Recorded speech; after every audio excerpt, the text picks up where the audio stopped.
અંતિમ સમયે જીવનની ઉત્તરાવસ્થામાં જે મા બાપ એક હૃદયમાં એક ભાવના હોય કે મારો પરિવાર મારા પુત્ર આદિક મારા પુત્ર વધુ મારી સંભાળ રાખશે, એમ ભક્તો પરિવારમાંથી વિદાય થયા પછી પણ જે પરિવારના સ્વજનો છે એને એવી એક અંતરથી એક અપેક્ષા રહે કે જે પરિવારમાં જન્મ મળ્યો ને મારી ગતિ માટે ક્યારેક મને યાદ કરે, એને હું આપ્યું છે ને મારા માટે કંઈક કરે એવો ભાવ રહ્યો હોય.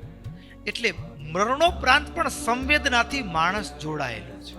આપણે એને મદદ કરવી છે. હવે એ કર્મના આધારે ક્યાં ગયા છે આપણને ખબર નથી, પણ ઠાકોરજીએ પરિવારમાંથી વિદાય થયા હોય એને દર અમાસના એને સંબોધીને મોકલાવો. તો જેમ કાગળમાં ચેક લખ્યો કોઈકના નામનો અને પછી કાગળ અહીંયા બેંકમાં જમા કરીને એના ખાતામાં ત્યાં જમા થાય, એમ જે પરિવારમાંથી વિદાય થયા છે એ સ્વજનને સંબોધી સ્પેશિયલ એક જ દિવસ હોય અમાસ, અને એના પછી 12 મહિનાની અંદર શ્રાદ્ધ પક્ષ, એમાં પણ ચૈત્ર મહિનો છે વળી કાર્તક મહિનો છે, એ મહિનાની અંદર પણ અર્પણ કરવામાં આવે તો પણ એ પહોંચે છે. પણ ખાસ કરીને 12 મહિનાની અંદર ભાદ્રપદ માસનો કૃષ્ણ પક્ષ જેને શ્રાદ્ધ પક્ષ તરીકે ઓળખવામાં આવે, અને એ દિવસોમાં એ સ્વજનોને સંબોધીને આપણે આપીએ છીએ. એ સમયમાં કાગડાઓની અંદર પિતૃનો વાસ કહેવામાં આવે અને મૂર્તિમાન એ પૂર્વજો એમાં રહી અને આપણી જે અર્પણ કરીએ છીએ સ્વીકારે છે.